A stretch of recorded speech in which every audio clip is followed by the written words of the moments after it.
So many years of catastrophe, more than 6 million refugees. It could be you and your family, forced from your home and your history. We are the people, and this is our time. Stand up, sing out for Palestine. Hello, I'm your host, Kathleen Wells, and welcome to Palestine Today, a radio program dedicated to news about Palestine. My co-host, British journalist and filmmaker Harry Fear, is in Nottingham, UK, giving a talk with George Galloway. George Galloway is the Member of Parliament. He's giving a talk with him. But, however, Harry has done something really special. He's given us a gift. He's pre-recorded an interview with two Palestinian women, and we're going to hear those interviews shortly. So this is the gift that Harry has left for us today, because he can't be with us live today. Also, after the first break, we will be joined by UN Special Rapporteur Richard Falk, who will discuss Palestinians in Israeli prisons. April 17th marked Prisoners' Day, a day when Palestinian people expressed their continuity of struggle to liberate detainees in the occupation jails. Palestine Today brings you the unfiltered truth. You know that already if you've been keeping up to date with our show. You know that you can't get this information, interviews from Palestinians, interviews with Palestinians from anywhere else except on Palestine Today. I think there are two other stations that actually bring you information about Palestine, and that station is Jeffrey Blankford Station in Mendocino County, and also Don Bustante's station, I think it's KPFK. And then you've got us on KCAA, bringing you information about Palestinians, information about Palestine. We give you live interviews with Palestinians living in Palestine. This is unusual. It's groundbreaking, and you won't find it anywhere else. Also, our weekly show is sponsored by the Washington Report on Middle East Affairs, Playgrounds for Palestine, and Mr. Henry Clifford. And one of the things, let me clear my voice, one of the things I want to say is that even though we have sponsors, our sponsors have sponsored a limited amount of time. We just got a few shows left that are paid for. Here at KCAA, we have to actually pay for our airtime because why? It is not owned by a corporate media. It's not owned by a corporation. We're owned independently. And so since we're owned independently, we have to pay for our airtime. And so therefore, I am making a plea to listeners, if you like this station, if you like this show, rather, not the the station's great too, but the show is even better, right? If you like the show, Palestine Today, please, please, please donate to our show so that we can Harry and I can continue to bring you wonderful programming from Palestinians. Please make a donation, and you can make that donation at thekathleenwellsshow.com, which is my website. You go to that website, thekathleenwellsshow.com. You will see there is a button there where you can click on and make a donation for the show. All of the money that is donated will go towards towards the production of this show. Will go towards the airtime of the show. We have other little costs, like, for instance, when Harry calls into the show, we have other little expenses, like when Harry calls into the show and we have a guest on Skype. Harry is paying out of his pocket to call into a U.S. number. He's calling from Gaza. He's paying that out of his pocket. So we have little expenses like that. Harry and I are not getting a salary. So if you want to continue to have this show broadcast on KCAA radio, I am begging you basically to make a donation. It's a good cause. Irrespective of, do you like the show or not? That's the question. Is it a good thing or not? That's the question. That's the bottom line. Do you appreciate it? That's the bottom line. So, anyway, like I said, Harry is not with us live today, but he is in the UK with George Galloway, who's a member of Parliament, and he's making a speech about Palestine. He's giving a speech but he's left us a gift, and that gift is a recording that he conducted with two Palestinian women. So we're going to play that interview. What is it? Should we play it now, Joe? I think so. So why don't we go straight to that interview, Joe? Thanks. Good day to our listeners in California and around the world. I'm sorry I can't be broadcasting to you live today. I'm currently in Europe giving some talks at fundraisers to raise money for aid efforts for Gaza. I've got a special next few moments lined up for you. I'm speaking with two Palestinians in Gaza. Deema Sousi is in her early 20s and is a business graduate from Al-Azhar University. She's a volunteer trainer at Gaza Sky Geeks. Yasmeen Khader, 24 years old, is an English graduate from Al-Azhar University. She teaches English and is active on the social media. Thank you both very much for joining me. Oh, thank you. Deema, I'd like to start by asking you your thoughts. What should the American public know about the situation in Gaza? I will tell you about my travel to U.S. Actually, I went to U.S. 2 months ago. When I went to U.S., when they start asking me, where are you from? I said, I'm from Gaza, Palestine. They asked me, where is Palestine? It's Pakistan. And I was a little bit shocked. Come on, it's Palestine, not Pakistan. And I live in Gaza. And they are showing mess and then asked me, oh, you mean Gaza? There is a hot area, a lot of war against Gaza. I was like, yeah, this is Gaza I'm talking about. I told them that we are a Palestinian youth. We have electricity, we have university, we have internet, and we can enjoy our life. Even all difficulties, even all the problems, we can do our best to enjoy our life. I wanna American audience know that we Palestinian youth, we are suffering a lot from political conflict and something like that. I know, but we also enjoying our life. We can do whatever we want. We can go to university, hang out with our friends, volunteering in any institution, and do whatever we want. That's it. Yasmeen, you know there are many stereotypes. I think that Western types about life in Gaza, particularly for women. What should people know? I think people outside think that women in Gaza, Palestinian women, are kind of imprisoned and kind of it is complicated for them to live freely and to have a free social life at work or maybe her family issues. I don't think it's true because myself, I can go out freely. I can talk with everyone I want. I can wear whatever I want. But sometimes people outside think it's not true. I don't know where did this idea come from. But I think for myself, as a woman or as a girl lives in Gaza, I can do everything I want. I can travel. I can talk about my opinions freely without any restriction.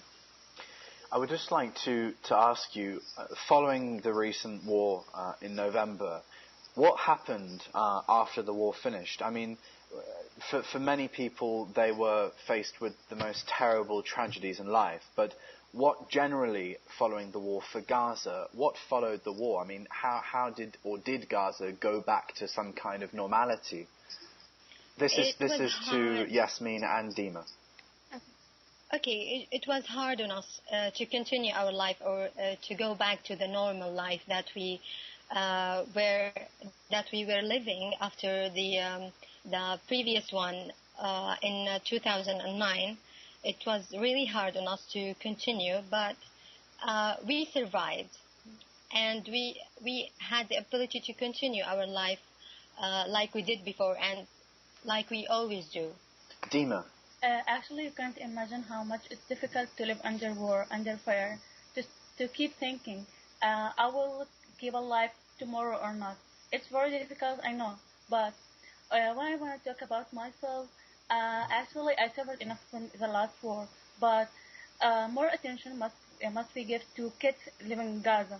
We as adults, we can adapt with the situation, whatever the situation is, but the kids are suffering a lot. After the war in Gaza, I got as a volunteer in a program that focus on serving or helping this family and this family who are suffering from the war and lost their house or any of their members, and also alleviate their suffering. We implement a number of community service to help this family by providing them with the required material to keep alive or find them another shelter or something like that.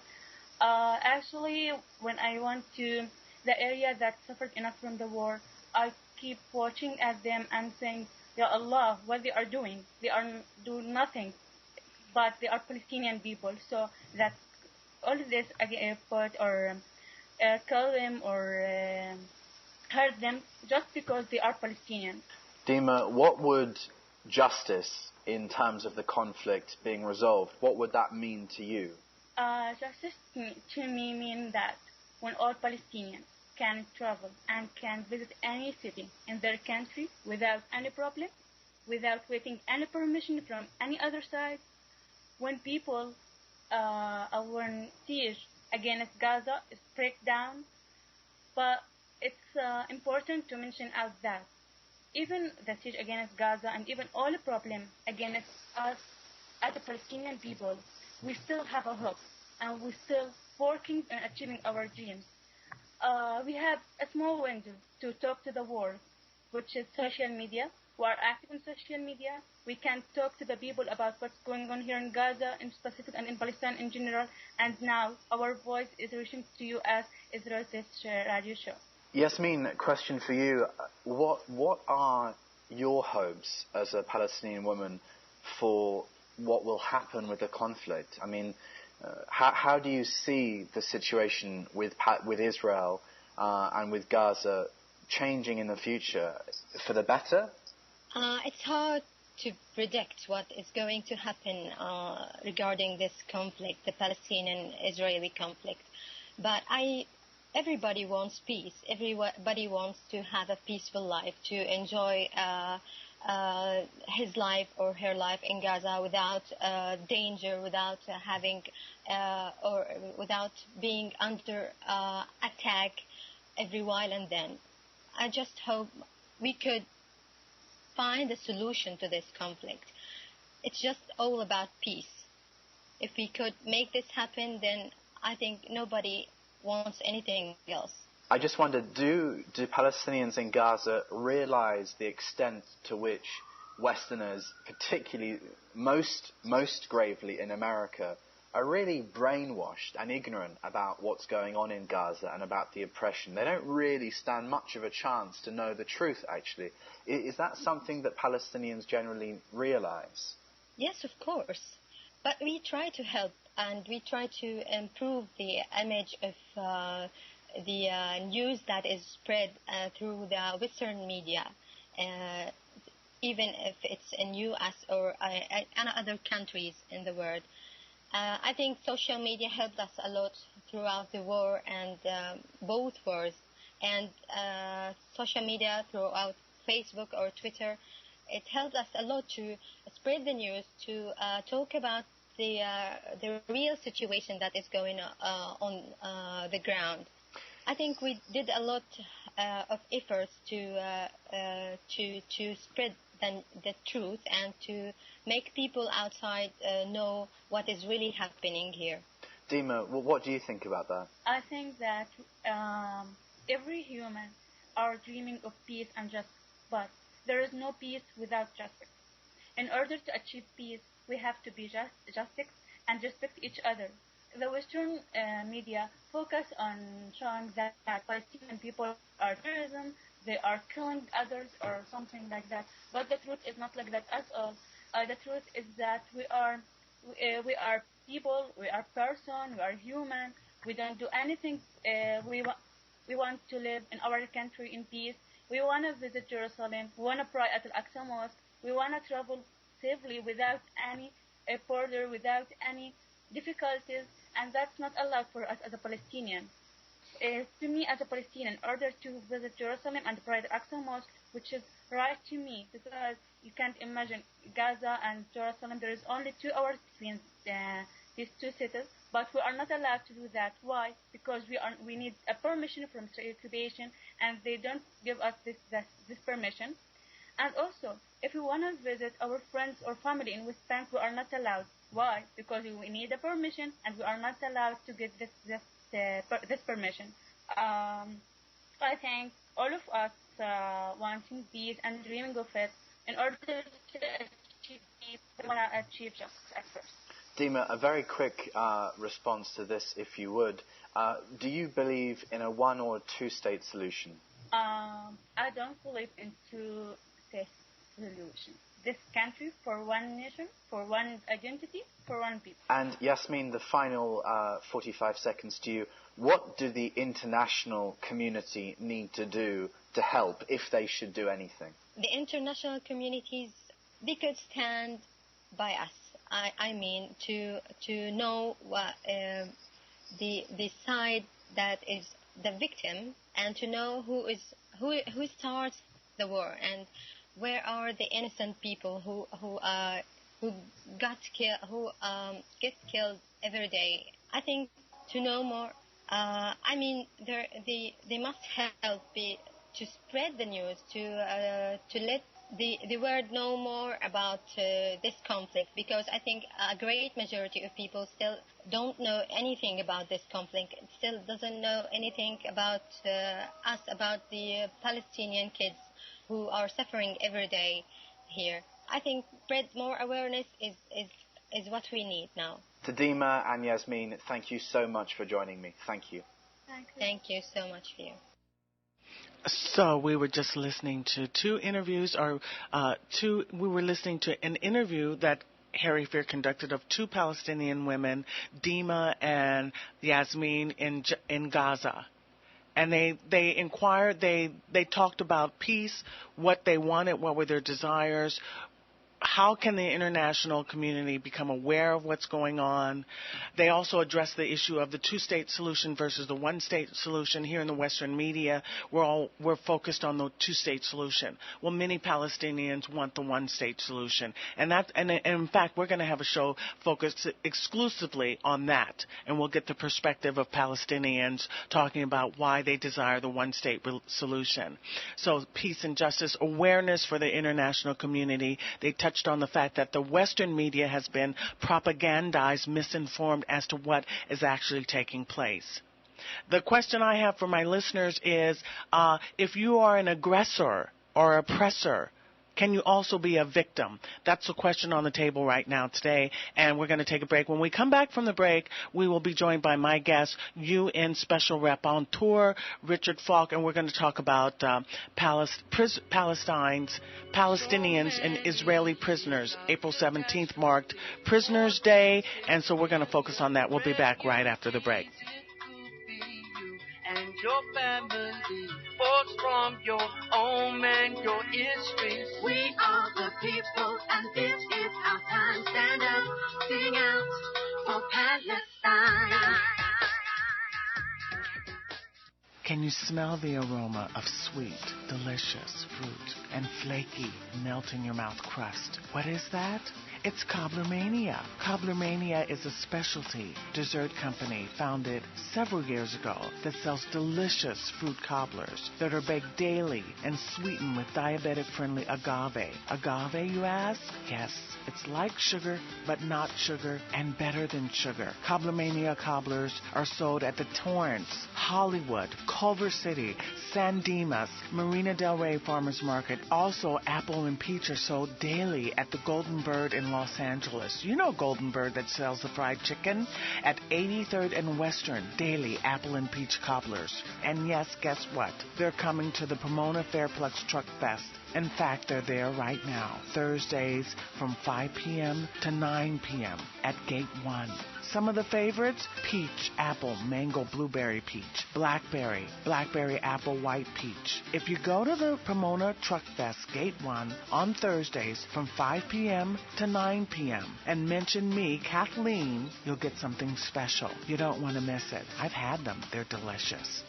Playgrounds for Palestine is a non-for-profit 501c3 organization dedicated to upholding the Palestinians' child's rights to play. This is a right enshrined in the United Nations Convention on the Rights of the Child. We operate through a volunteer board and staff, the generosity of our supporters, and a lot of heart. To date, Playgrounds for Palestine has constructed 15 playgrounds in Palestine, as well as refugee camps in Lebanon and Syria. To contribute to this most worldly cause, please go to our website at www.playgroundsforpalestine.org or send a check to Playgrounds for Palestine, P.O. Box 559, Yardley, Pennsylvania 19067 at www.playgroundsforpalestine.org.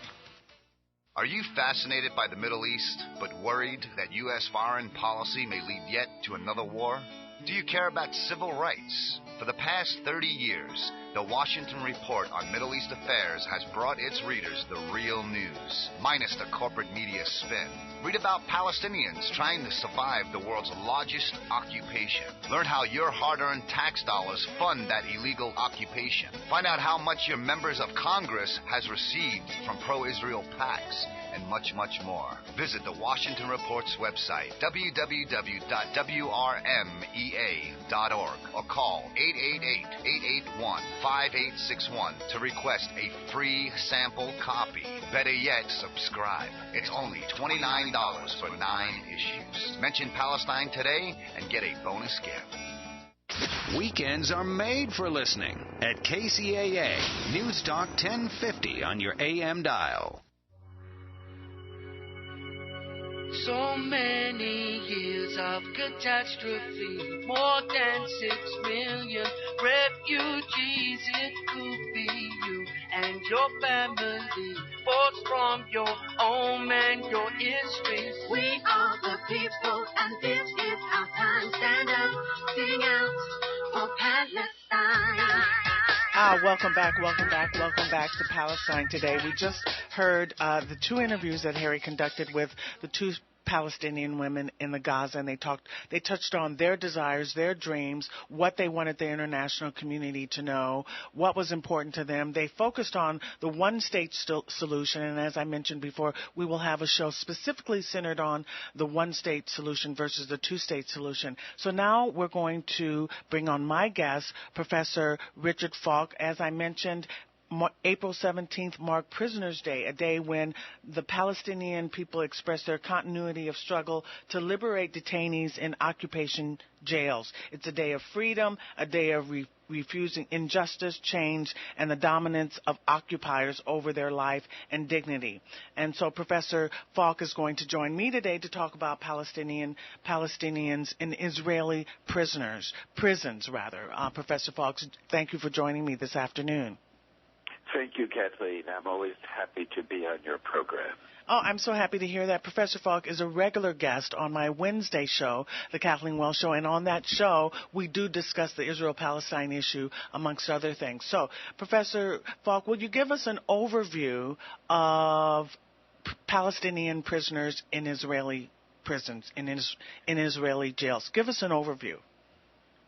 As far as we know, there are presently over 4,700 Palestinians detained for security reasons, what Israel alleges as security reasons, in Israeli prisons. Almost all of them are held unlawfully in prisons outside the occupied territories where they've been arrested. International humanitarian law requires that people detained by the occupying power not be transferred out of the occupied territory for the obvious reasons that separates them very cruelly from their own families and from the familiarity of their own territory. So this is a systemic violation. Also, Israel relies on administrative detention for several hundred Palestinians being detained. And this again violates the Fourth Geneva Convention, which denies the right of the occupying power to detain without submitting charges and proceeding to some kind of trial. So there are many violations in addition to well-documented demonstrations of abusive conditions, practices within these Israeli prisons, some of the worst of which are apparently kept in secret locations and are really not known to the outside world. One thing that has happened in the last several months is for Palestinian prisoners to protest their conditions and their absence of charges by engaging in prolonged hunger strikes. And this has received very little attention in the Western media.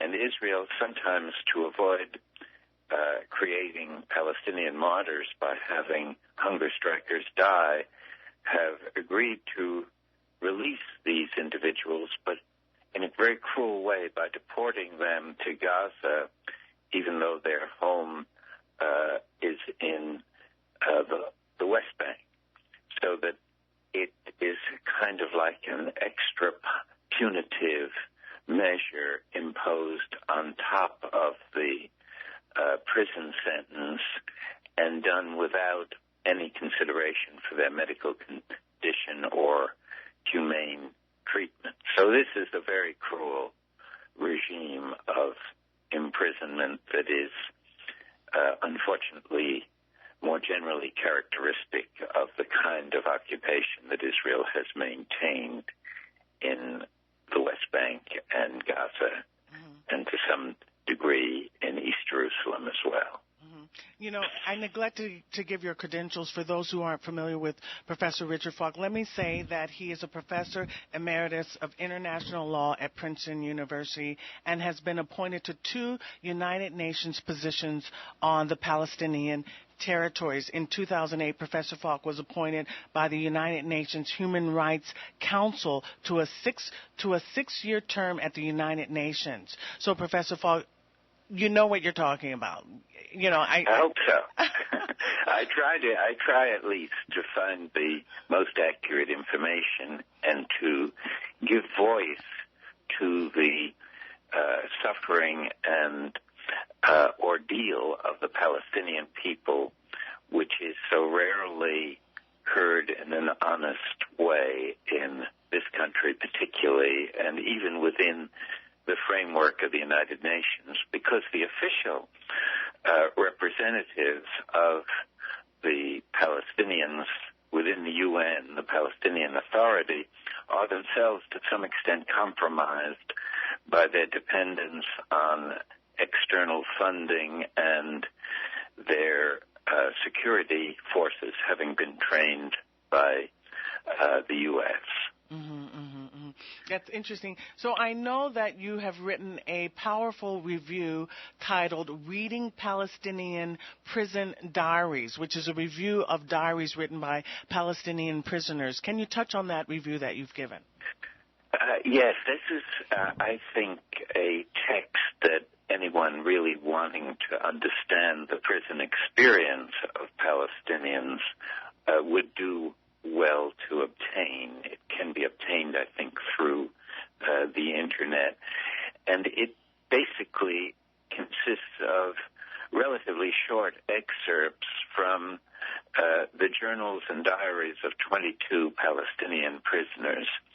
And what is compelling about these excerpts is the degree to which they movingly recount both the suffering associated with prolonged imprisonment under Israeli control, but also their dedication to the emancipation of the Palestinian people from this kind of control and subjugation that exists as a result of the occupation and its associated production of millions of Palestinian refugees and involuntary exiles. And one of the statements you make in your review of that, of the diary, of the letters of Palestinian prisoners, is you say that history will one day, quote, history will one day vindicate the crimes of Palestinians as part of a final chapter in the struggle against European colonial rule. Do you want to elaborate on that? Yes, I think that the whole narrative of this tragic Palestinian experience can be traced back to the British decision after World War I to establish to look with favor on the establishment of a Jewish homeland in historic Palestine. And this created the encroachment on the territory of Palestine that had been overwhelmingly lived in by Palestinians, Arab Palestinians, up to that time. And then when the UN came into being and the British mandate decided they no longer wanted the responsibility for administering Palestine, they turned it over to the UN, which again, without consulting the indigenous population, decided on the partition of Palestine, a typical end to British colonial rule. Same thing happened in India and Cyprus and Ireland. And in all these places, it left behind a legacy of bloody conflict. And so the British have a lot of blood on their hands in relation to this kind of development that has occurred in Palestine and has converged with the historical circumstances of the Zionist movement and the aftermath of the Holocaust, the liberal guilt about not doing more to prevent genocide in Nazi Germany, many other factors. But the result has been a colonial settler population entering this territory and gradually displacing or dispossessing the indigenous population. So the essence of colonialism really is the imposition from outside of a European population, essentially, that exploits the resources and harms the indigenous people. We know this experience domestically in relation to Native Americans, and that's another form of settler colonialism that has basically been consummated through what one might call ethnocide, or perhaps should be treated as a form of genocide. Mm-hmm. I mean, that's quite dramatic what you're saying, and I can hear people saying, well, you said that Professor Falk in 2008 was appointed by the United Nations Human Rights Council to a 6-year term at the United Nations. So I can hear listeners thinking, so what is the United Nations doing? What are they thinking? Well, the United Nations is a very contradictory organization in many ways. It can do things that are symbolically important, like pass judgment on Israeli war crimes, as it did through the appointment of the Goldstone Commission after the Gaza war in 2008. But it can't implement recommendations that go beyond the symbolic delegitimation of Israeli behavior, because at that point, the geopolitical leverage of the United States and to some extent Western Europe becomes sufficiently potent as to neutralize any kind of independent UN initiative. So the organization, the UN, is important as a source of symbolic truth and legitimacy, but it is not effective when it comes to altering behavior that is resisted by the geopolitical forces that are operative in the world. Oh, it's not effective when it comes to the geopolitical forces that are operative in the world. Oh, my God. Restraining those geopolitical forces. Sometimes the UN can be effective, even too effective behaviorally, when those geopolitical forces want it to be, as was the case in relation to the Libyan intervention of 2011 or earlier in the Gulf War of 19 1991 or the Kosovo War of 1999. In all those cases, the geopolitical forces were more or less aligned with what the UN favored doing. And in that case, it can be too effective, arguably, because it can authorize military force, and it can be destructive of the sovereignty and right of self-determination of a national people. So let me ask you, Professor Falk, how do you feel about taking phone calls?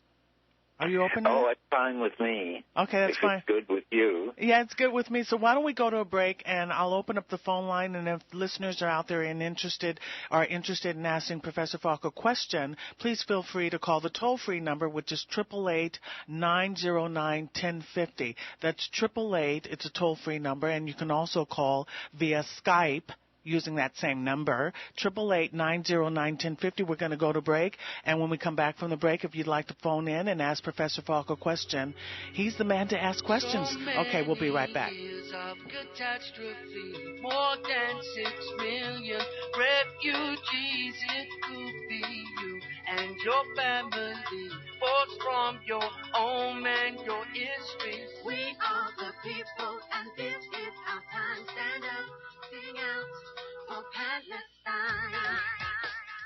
Can you smell the aroma of sweet, delicious fruit and flaky, melt-in-your-mouth crust? What is that? It's Cobblermania. Cobblermania is a specialty dessert company founded several years ago that sells delicious fruit cobblers that are baked daily and sweetened with diabetic-friendly agave. Agave, you ask? Yes. It's like sugar, but not sugar, and better than sugar. Cobblermania cobblers are sold at the Torrance, Hollywood, Culver City, San Dimas, Marina Del Rey Farmers Market. Also, apple and peach are sold daily at the Golden Bird in Los Angeles. You know Golden Bird that sells the fried chicken?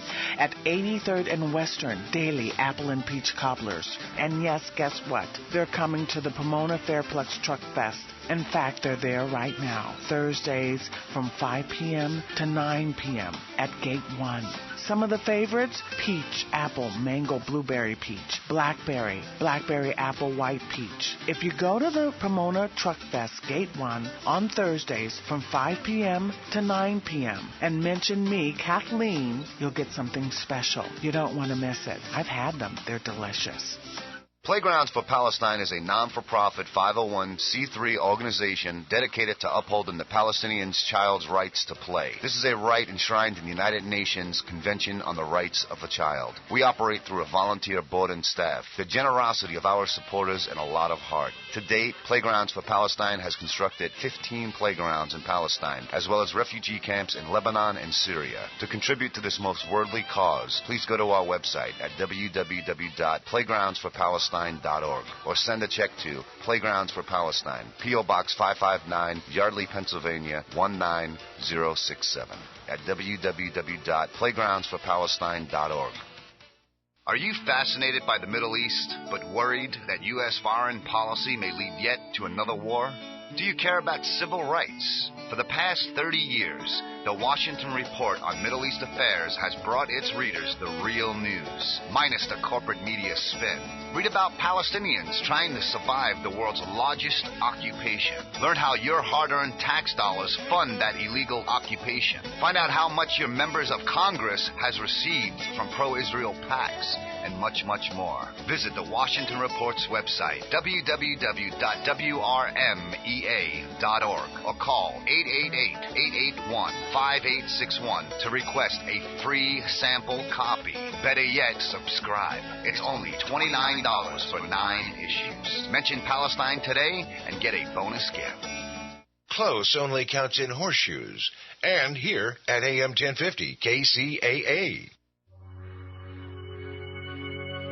So many years of catastrophe, more than 6 million refugees. It could be you and your family, forced from your home and your history. We are the people, and this is our time. Stand up, sing out for Palestine. Welcome back to Palestine Today, and my guest is UN Special Rep on Tour, Richard Falk, and April 17th marked Prisoners' Day, and we're talking about Palestinian prisons, or rather Israeli prisons, which have detained Palestinians. And we have a call now from Professor Falk from David. Hi, David. Hi, Kathleen. Thank you very much for taking my call. Professor Falk, we are, in the American public anyway, by American press, repeatedly told that Israel has a right to exist and that the Palestinians are denying them that right to exist. And, in fact, that's one of the preconditions that the Palestinians are getting hammered on right now for refusing to go back to the negotiating table despite 20 years of failed effort by the Palestinians to seek a peace deal with the Israelis. The talks have been used as cover for continuing Israeli expansion on Palestinian land. Anyone who knows that... can you get to the question, David? Yes, I can. Yeah. Okay. My question is Israel indeed legitimate? Alan Hart wrote a great piece. I encourage people to Google it. Israel is illegitimate, by Alan Hart. Could you address that, please? Thank you. Did you get that, Professor? I think there are two ways to think about that very fundamental and appropriate question. One is to look at it as Alan Hart, a British diplomat with considerable experience, has done, and trace the historical evolution of the State of Israel from its original justification in the Balfour Declaration that was issued by the British government after World War I. The other way is to say we have a historical situation that de facto exists, and this is the reality that even Hamas has generally accepted, and the PLO in 1988 accepted the idea that Israel would be formally validated from the Palestinian point of view, provided it withdrew to the 1967 borders and allowed a sovereign, equal Palestinian state to emerge. So, and the Hamas view is not to acknowledge the legitimacy of Israel, but to say that it would enter into a long-term, even a 50-year coexistence agreement that would essentially achieve the same separation of the two societies. The Arab initiative, so-called Arab Initiative of 2002, which promised Israel normalization with the Arab world, if it would withdraw to the 1967 borders and agree to resolve the refugee issues in accord with international law. And so there's been on the table for a long time a major concession by the Palestinians and their supporters to an acceptance of Israel as a present reality. And Israel, with its current government that is completely captive to the settlement movement, as you suggested in your question, is utterly unreceptive to a fair, sustainable result of any kind of diplomatic negotiations. And so it's just a recipe for failure to resume talks on the present basis, given the annexation of parts of the West Bank combined with this no concession settler outlook that exists in Tel Aviv and is unconditionally supported by the Obama presidency. Mm-hmm.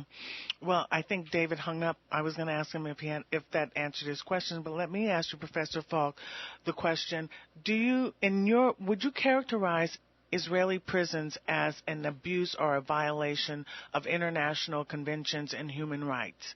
Would you? Without question, both the establishment of this prison system within Israel itself, which is a fundamental violation, and the practices of administrative detention, that is, detention without charges, often in the middle of the night in a very terrifying manner, and the general treatment of hunger strikers and others in the Israeli prisons. There's a very conclusive pattern of unlawful administration of Israeli prisons and a very long experience of Palestinian suffering that has been given such scant attention by the world media, and especially here in the United States. Mm-hmm. So, given scant attention by the world media, and especially here in the United States, touch on how our media has been negligent, reckless, complicit. What word would you use? Well, I would say that two things, that it's in most foreign policy laden conflicts, the mainstream media fairly closely follows the lead taken by the government. It's not very independent. And in the context of the Israeli-Palestinian conflict, which has had such a one-sided pro-Israeli outlook in Washington, both in Congress and on the part of the White House, the media's approach is particularly reflective of this pro-Israeli approach, and therefore gives great attention to anything that looks unfavorably upon Palestinian behavior and basically suppresses all the evidence of Israeli wrongdoing. Suppresses it. And what does it say about our politicians? Well, it suggests that our politicians are not serving the people in a honest way that upholds our values, our supposed values, and even our national interests. The unconditionally pro-Israeli policy has impaired the capacity of our leaders to pursue national interests. For instance, we should be advocating a nuclear-free Middle East to avoid an unnecessary conflict and tensions with Iran. But because of Israel's sensitivity, since it's already a nuclear weapons state, we dare not even mention the possibility of establishing such a nuclear weapons-free zone, and therefore risk a disastrous confrontation and even a war in relation to Iran and the region. We risk a disastrous confrontation and even a war. And did you see the confirmation hearings of Secretary of Defense Chuck Hagel? Did you see those confirmation hearings? I didn't see them, but I followed them sufficiently to know that he was being pilloried by these pro-Israeli forces that dominate the U.S. Congress. And what does that say about, he was essentially, what does it say about our politics, our political, in this country that he was pilloried in that way? What does it say? Well, it expresses this degree to which special interests, in this case the pro-Israeli APAC lobby, distorts the capacity of our institutions to serve the well-being of our people. And because we're a global state that affects what goes on in many other societies, we also have disastrous effects on the peoples living in other countries, and nowhere more so than in relation to the Palestinians. Mm-hmm. So, Professor Falk, we have, 1 or 2 minutes left. If you had a crystal ball, look into it and tell me what you foresee for this situation in Palestine. Well, I don't have a very clear crystal ball, and what I do see at the present time is no real prospect of a sustainable or just peace.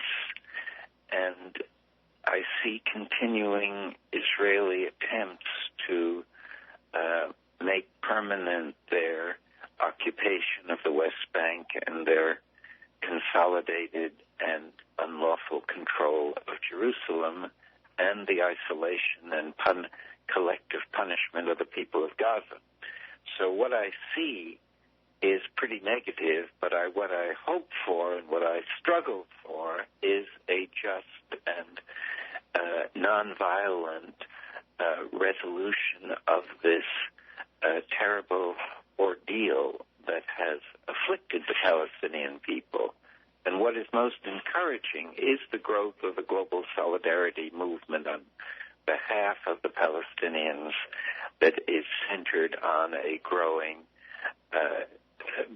boycott, divestment, and sanctions campaign, yes, which I think all people of goodwill should support. Yes, the BDS campaign. And, 10 years ago, you would not have a program such as this one, Palestine Today. Would you agree with that? Yes, definitely. I think one of the encouraging things is that the climate in civil society here in the U.S. is definitely changing in the direction of a more balanced approach. But unfortunately, the message hasn't reached our leaders, and the failure of leadership on this issue is dismaying and reflects, as I've said, the power of these special interests that are able to deflect popular will in a very damaging way. In a very damaging way. Well, thank you, Professor Falk, for being a guest on my show today on Palestine Today. We also appreciate the interview that Harry Fear conducted with the 2 Palestinian women that live in Gaza. So today was a good show. Thank you, Professor Falk. And I'll be calling you again to be on my Wednesday show for sure, right? Good, Kathleen. It's a pleasure, and thank you for having me. You're very welcome. I'll talk to you soon. So I also want to remind listeners that Harry and I both are making pleas to donate to the show. If you like the show, if you'd like to see the show continue on, as Professor Falk said, things are beginning to change in the media a little bit. We see a little shift. I think the show should continue. If you appreciate the show and you'd like us to continue to bring you the voices of Palestinians, please go to my website, The Kathleen Wells Show, and donate to Palestine Today. All donations go to the production expenses of this show. Although we have sponsors, we have 3 sponsors, our sponsors have funded a limited amount of time, and the time is running out. We have to pay for our airtime for this show at KCAA because this show is independently owned. We're not a part of Clear Channel or a big corporate mega corporation where our message would be co-opted. We're not a part of that. This is an independently owned. So we have to pay for our airtime. So please go to thekathleenwellsshow.com and make a donation so that we can continue to bring listeners Palestine Today. I appreciate you listening. I appreciate Professor Falk, and I appreciate Harry Fear. Thank you very much, and we'll see you next week. Thanks. And your family, folks from your home and your history. We are the people, and this is our time. Stand up, sing out for Palestine.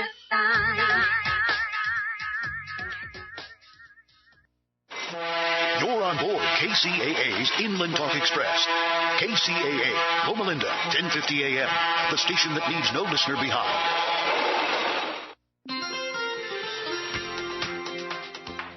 From the KCAA Weather Center, I'm Dee Dee Michaels. For today, it's going to be sunny, high of 87. Tonight, mostly clear, low of 54. Saturday, a sunny day, high of 91. Saturday night, mostly clear, low of 57. Sunday, sunny, high of 89. Sunday night, clear, low of 56. Back to work Monday, sunny. That's your weather forecast for this hour from the station that leaves no listener behind, NBC News Radio, AM 1050, KCAA. Earth, sky. Be careful what you bring home in your suitcase. These days, you might unpack a tiny vampire.